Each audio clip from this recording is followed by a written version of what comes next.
혹시 시험 보실 때 시간 관리 어떻게 하세요? 대부분 그냥 푸시죠. 네, 오늘은 그 모든 전략을 알려드리도록 하겠습니다.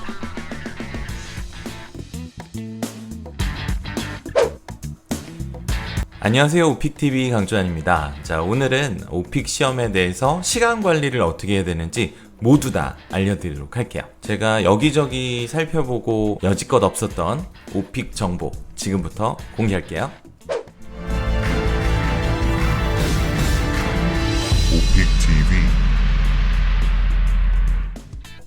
오픽 상식으로 먼저 시작합니다. 오픽 시험은 총 60분 소요되는 시험이죠. 자, 그러면 20분 동안은 무엇이냐? 오리엔테이션이 진행이 됩니다. 오리엔테이션은 이 시험은 이렇게 봅니다. 이렇게 하셔야 합니다. 를 설명하는 것으로 여러분이 시험을 녹음하거나 이런 상황은 전혀 아니기 때문에 실제 시험 문제를 듣고 녹음하는 과정은 40분이죠. 그러면 총 시간은 40분인데 여기서부터 한번 저와 함께 정확하게 한번 해보자고요. 하나씩 빼보도록 하겠습니다. 우선 40분은 세 가지 요소로 나눠볼 수 있죠. 문제를 듣는 시간, 답변을 하는 시간, 그리고 다음 문제로 가는데 준비하는 시간. 근데 답변 시간을 먼저 딱 계산하는 건 불가능하고요. 문제 시간을 먼저 차감하고 그리고 준비하는 시간을 빼고 나면 순수하게 답변하는 시간이 나오겠죠. 그렇게 해보도록 하겠습니다. 문제는 시험 때 2번을 듣게 됩니다. 아주 간단한 계산을 해볼게요. 아주 초간단하게 생각을 해볼게요. 그러면 40분에 15문제 나누면 160초이죠. 160초는 2분 40초입니다. 그래서 한 문항에 소요할 수 있는 시간은 최대 2분 40초라고 보시면 됩니다. 모든 문항을 풀려고 한다는 전제로 말이죠. 그런데 순수하게 우리가 문제를 듣고 답변만 하는 것이 아니라 세 가지로 이루어져 있다고 볼 수 있죠. 일단 문제를 듣죠. 그리고 리플레이를 하죠. 그러니까 문제를 2번 듣죠. 그리고 답변이 시작됩니다. 그리고 넥스트 버튼을 누르면 녹음이 종료가 되는데요. 녹음이 종료되고 다음 문항으로 갈 때에 여러분이 플레이 버튼을 누르지 않으면 계속 시간이 흐르게 되죠. 여기까지 해서 답변 준비 시간으로 구성됩니다. 그래서 문제 2번 듣는 시간, 그리고 답변 녹음 시간, 그리고 다음 문제로의 준비 시간, 이렇게 세 가지로 나뉘는 거죠.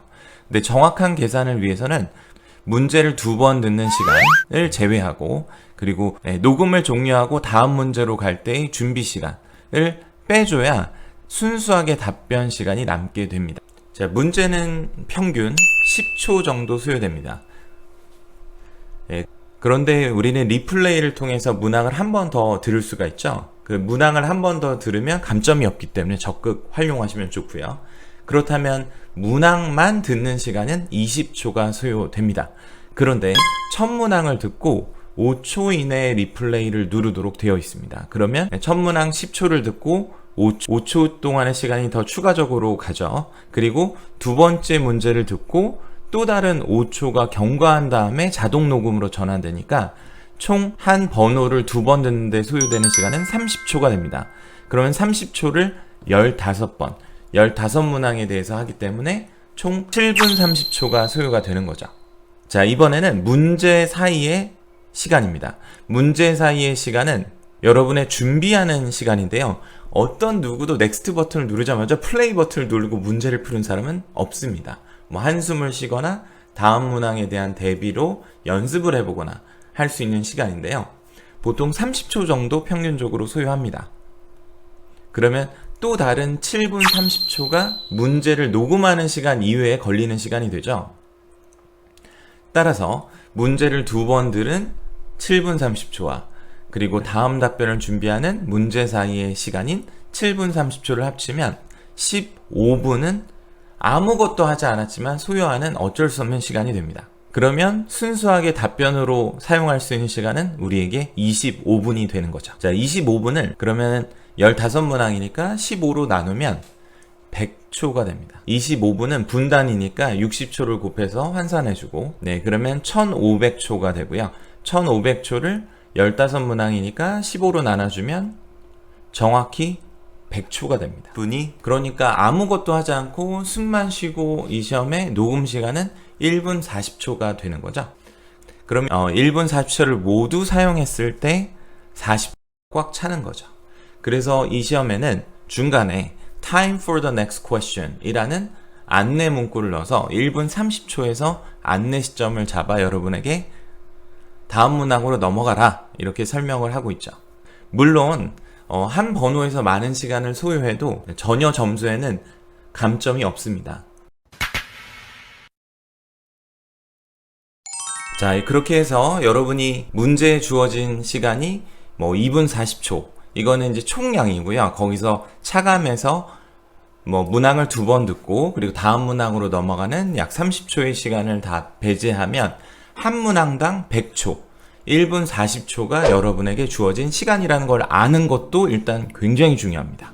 그리고 IH나 어드밴스를 맞는 사람들이 이제 35분에서 40분에 퇴실을 하는 경우가 많은데 그렇다는 건 평균적으로 녹음 시간으로만 따지면 1분 20초에서 1분 40초 정도가 평균 녹음 시간이라는 거죠. 그러니까 IH나 어드밴스의 평균 녹음 시간이 1분 20초에서 1분 40초다. 이것도 아는 것도 굉장히 소중하네요. 이걸 아는 것도 굉장히 중요한 정보가 되겠네요. 그리고 IM2를 많이 맞는 평균적인 시간, 퇴실 시간이 25분 정도이거든요. 그럼 25분을 기준으로 그게 어느 정도의 답변을 했는지를 아는 것도 중요하겠네요. 그러면 25분이라고 하면 또 녹음 시간으로만 보면 딱 10분을 썼다는 겁니다. 왜냐면 질문을 2번 들은 시간과 다음 문항으로의 준비 시간을 차감한 게 10분이니까 녹음된 질문을 2번 듣는 것과 30초라는 다음 문항으로 가기 전에 준비 시간을 빼면 15분이나 빠지니까요. 순수 녹음 시간은 10분이라는 거고 그 10분이라는 시간에 60초를 곱해서 600초가 되고요. 600초는 다시 으로 나눠주면 40초가 되는 거죠. 그래서 녹음 시간은 IM2의 평균은 40초인 거죠. 그래서 개별 답변 준비를 하실 때 내가 IM2에서 IH 구간의 답변 시간이 보통 평균적으로 놓여져 있는지 그런 것도 측정해 보는 것도 굉장히 중요한 팁일 것 같습니다. 자, 오늘 알려드린 내용을 가지고 전략을 좀 짜볼게요.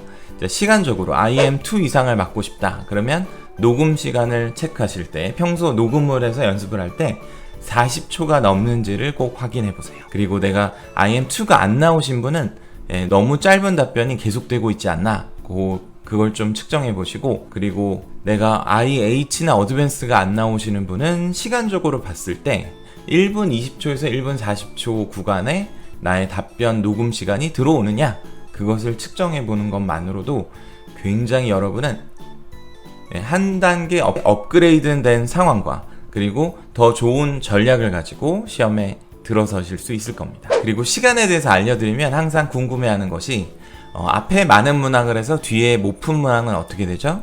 이거는 제가 기존에도 알려드렸지만 채점자는 푼 문항을 가지고만 채점을 하기 때문에 후반에 남아있는 14, 15번을 예를 들어 못 풀었다.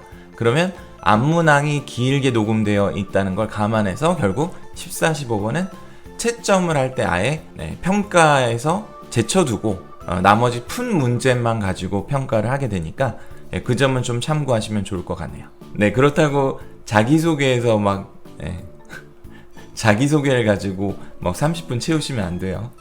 그리고 말을 빨리 하면 말을 빨리 연습하시는 분들 많은데 녹음된 거를 그 시간에 내가 준비한 말을 1분 40초에 맞춰서 자꾸 연습을 하려고 하지 마시고요. 그냥 편안하게 말을 하되 너무 말을 빨리 하면 오히려 연습된 답안으로 평가받을 수 있으니까 그 점은 꼭 주의하세요. 오마이 구독자님, 오늘도 소중한 시간 시청해 주셔서 감사합니다. 다음 시간 뵙도록 할게요. 여러분의 구독과 좋아요는 저를 힘나게 합니다. 자, 다음 시간 만나 뵙죠. 바이.